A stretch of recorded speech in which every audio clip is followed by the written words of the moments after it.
Hello and welcome to the fourth episode of the European Conservatives podcast, Brussels and Beyond, a podcast designed to keep you in the loop about the political wheelings and dealings that are happening here in Brussels and also in the capitals of Europe. My name is Zoltán Kottas. The Hungarian Foreign Ministry summoned US Ambassador David Pressman on Tuesday to protest comments made by President Joe Biden in which he claimed Hungary's leader wants a dictatorship. His comments came after Hungarian Prime Minister Viktor Orbán visited former President Donald Trump in Florida a few days earlier. Hungarian Foreign Minister Péter Szijjártó called the statement a very serious insult, saying it makes bilateral relations extremely difficult. The situation was further aggravated a few days later. When replying to a question by a reporter, US National Security Advisor Jake Sullivan said they had deep concerns about Hungary's erosion of democracy. Szijjártó responded on Thursday by saying the White House was conducting a campaign of lies against Hungary because of its anti-war, anti-gender and anti-migration stance. The two countries' ties have become strained since Joe Biden took office. His ambassador David Pressman has regularly meddled in Hungarian domestic affairs, criticizing the conservative government of Viktor Orbán. Relations further soured after it was revealed that US organizations with links to the Democratic Party financed the Hungarian opposition parties during the 2022 parliamentary election with covert campaign contributions. Regarding David Pressman's actions as ambassador to Hungary, Gavin M. Wax, a conservative political commentator, and Nathan E. Berger, vice president of the New York Young Republican Club, write in their commentary for the European Conservative, and I quote, "Rather than represent the American people's interests by fostering closer economic, security and cultural ties between the Hungarian and American societies, David Pressman has taken on the role of a committed ideologue. He does not respect his host nation, which he condemns at every opportunity." The commentators go on to write that international relations must be built on mutual respect for societies with different values, not a top-down imposition of some cultural fad originating in an ivory tower. Remaining for the time being with Hungary, the European Parliament will file a lawsuit against the European Commission over the release of 10.2 billion euros in frozen funds to Hungary. To explain the details of what is happening, I have here my colleague Thomas O'Reilly. Thomas, what exactly is the lawsuit about? Well, Hungary bashing in Brussels is nothing new, and certainly nothing new to report on. But this is a rather interesting dispute as it's occurring within European institutions about supposed leniency towards Budapest. Now, if listeners remember, late last year, Viktor Orbán secured a last-minute deal with Brussels over not using the veto when it comes to Ukrainian EU membership talks. There was a sort of, in many respects, a backroom deal to sort of release some of the funds due to Hungary as a consequence of Hungary not using the veto. This was organised by the EU's executive branch, that is the European Commission, and occurred with the assent of the European Council. Now, that move has elicited the anger of the usual anti-Hungary voices within the European Parliament. That is the supposed democratic wing of the European Parliament, of the European Union. And this lawsuit is basically an attempt to kind of slow down the release of the initial tranche of 10 billion worth of EU funding meant for Hungary. Why are the left and the Liberals attacking Hungary?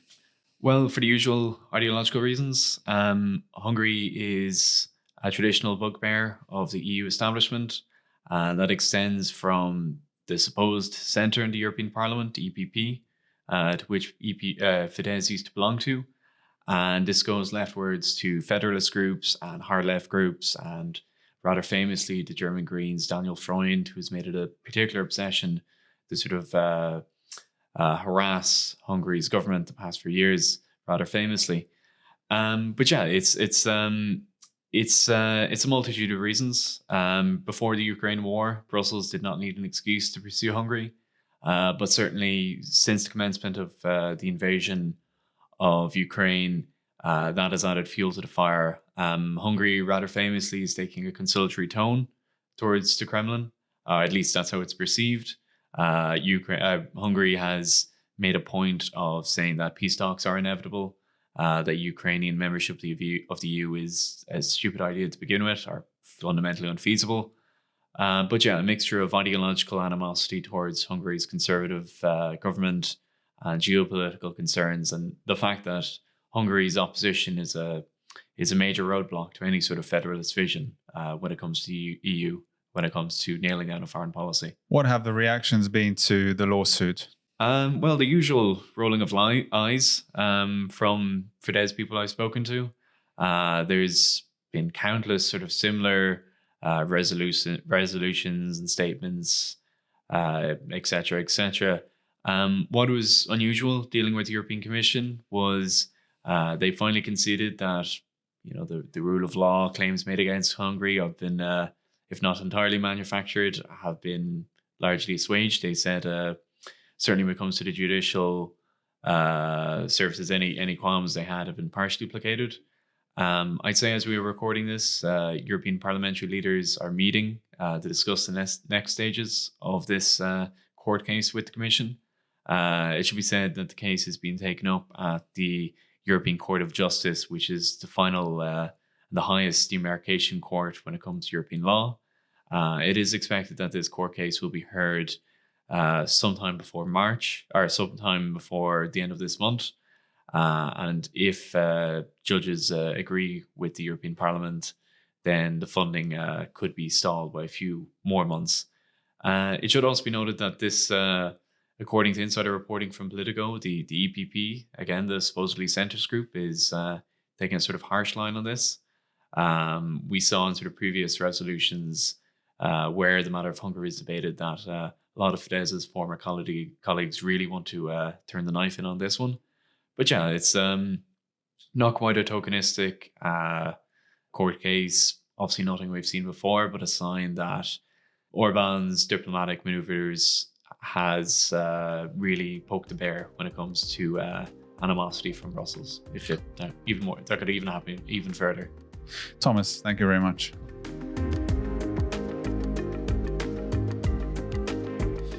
In an interview with the European conservative Francesco Giubile, an Italian publisher, columnist and writer, and chairman of the conservative think tank Nazione Futura, talked to us about the upcoming European elections and the past 5 years of the European Commission led by Ursula von der Leyen. He evaluated the achievements of the Commission negatively, saying it had failed in many areas, including immigration and foreign policy, and is seeking to create a superstate that wants to tell citizens how to live, what they should eat, what car they should buy, how they should speak. He added, and I quote, "The combination of the green agenda, illegal immigration, genderism, and the attack on our national sovereignty gives us European Union that is increasingly out of touch with the needs of its citizens and increasingly tied to the demands of the Brussels establishment." Francesco Giubile believes there is hope for the conservative movement in Europe, as witnessed by the electoral victories of conservative parties in Hungary and Italy, as well as the projection that right-wing parties are said to do well in the European elections. The elections in Portugal, held last Sunday, may indeed give optimism to right-wing and anti-globalist parties in Europe. Right-wing party Chega finished third in the elections, gaining 18% of the vote, 11 percentage points more than 2 years ago. On an anti-corruption platform that promised to make up for decades of socialist mismanagement, André Ventura and his party attracted ample support from traditional Lisbon working-class voters who had previously voted socialist. Despite the impressive results, Chega looks like it will be excluded from becoming the preferred coalition party of the centre-right. Leader of the centre-right Democratic Alliance, Luis Montenegro, ruled out any deal with the right-wing populists. Power in Portugal has alternated consecutively between the socialists and the more moderate Social Democratic Party, but Chega is now radically challenging the political status quo. Ireland's Conservative also have a reason to be cheerful. Voters in the Republic of Ireland overwhelmingly voted against amending the Irish Constitution in a referendum held a week ago. One proposal would have widened the legal definition of family to include same-sex relationships and single parents. This was defeated with 67.7% voting no. The second proposed change would have deleted constitutional provisions that recognize the role women play in the household. 73.9% of voters rejected it. It was the highest ever no-vote percentage in an Irish referendum. As my colleague Thomas O'Reilly writes, the past few years have seen significant changes to Ireland's 1937 constitution by progressive elites, culminating in the legalization of abortion in 2018. The official No campaign consisted of a coalition of Catholic and anti-transgender feminist groups and legal experts who expressed concern with the new amendments. The Catholic Family Solidarity Group issued a statement on the significance of the result, saying that this vote stands as a critical moment in Irish history, marking the end of an era dominated by liberal conformity. Dutch right-wing leader Geert Wilders will most likely not become the next Prime Minister of the Netherlands despite his party's victory in last year's elections. Geert Wilders won the most seats, 37, last year, 20 seats more than in the previous election, in what was seen as a protest vote against the government's elitism of the last decade and a desire to stop unrestrained immigration and the disastrous climate policies. Wilders said he did not have the support of all the parties he was negotiating with to form a coalition, but despite failing to become Prime Minister, he will remain in the coalition because he would like a right-wing cabinet and less immigration. Reports suggest that talks to finalize the makeup of the coalition cabinet could now drag on for months. A law has just been passed by the French Parliament that considerably restricts freedom of expression, writes my colleague in Paris, Alain de Lauzan. The aim of the bill is to strengthen the criminal response to racist or anti-Semitic offences, but under the pretext of combating anti-Semitism, any speech deemed discriminatory is likely to fall within the scope of the law. The trend is not new. Recent legislative developments have already made it possible to condemn not only acts, but also words and even intentions. A decree issued at the start of President Emmanuel Macron's first term in office provided for the criminalization of private conversations. There is now an insistence on legally pursuing offending remarks of a non-public nature, including, for example, discussions on a WhatsApp group or in group emails. But the new law is deliberately unclear, leaving it open to interpretation. Pope Francis has been criticized by Ukraine and many of its Western supporters for saying that Ukraine should have the courage to start negotiating and show the white flag to end its war with Russia. In an interview with Swiss broadcaster RSI, he said, and I quote, "The word negotiate is a courageous word. When you see that you are defeated, that things are not going well, you have to have the courage to negotiate." Along with Hungarian Prime Minister Viktor Orbán and his Slovak counterpart Robert Fico, Pope Francis has been one of a very few leaders in Europe who has called for peace in Ukraine and for Kiev and Moscow to start negotiating a ceasefire. His words were met with indignation, with the Ukraine Foreign Minister Dmytro Kuleba saying the only flag they would raise would not be the white flag, but the yellow and blue one, Ukraine's national flag.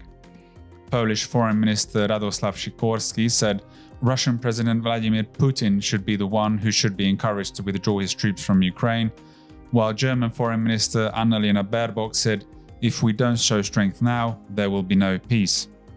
The war of words come as French President Emmanuel Macron has said he does not rule out sending troops to Ukraine, which critics see as a potential escalation and expansion of the war.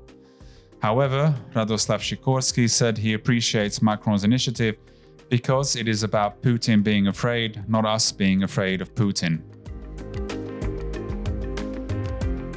And for our final news item, young Danish women will be obligated to report for service in the armed forces starting in 2026. Under a proposed law, women would have to report to be evaluated alongside men for placement in the services and have to adhere to the same rules.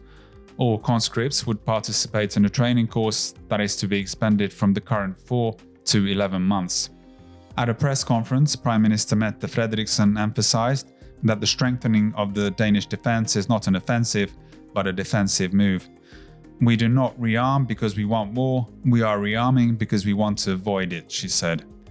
Denmark, a country of 5.8 million people, last year had 4,700 people conscripted for military service. About 25% of those were women volunteers. Neighbouring countries Norway and Sweden also require women to register for general defence service, but no EU country currently has mandatory military service for women. And that concludes this episode of Brussels and Beyond. Don't forget to read our magazine, check out our website, subscribe to our Twitter, Facebook and YouTube channels, and watch our monthly TV show, Inside Brussels. Hope you tune in again next week. Have a very good week. Bye bye.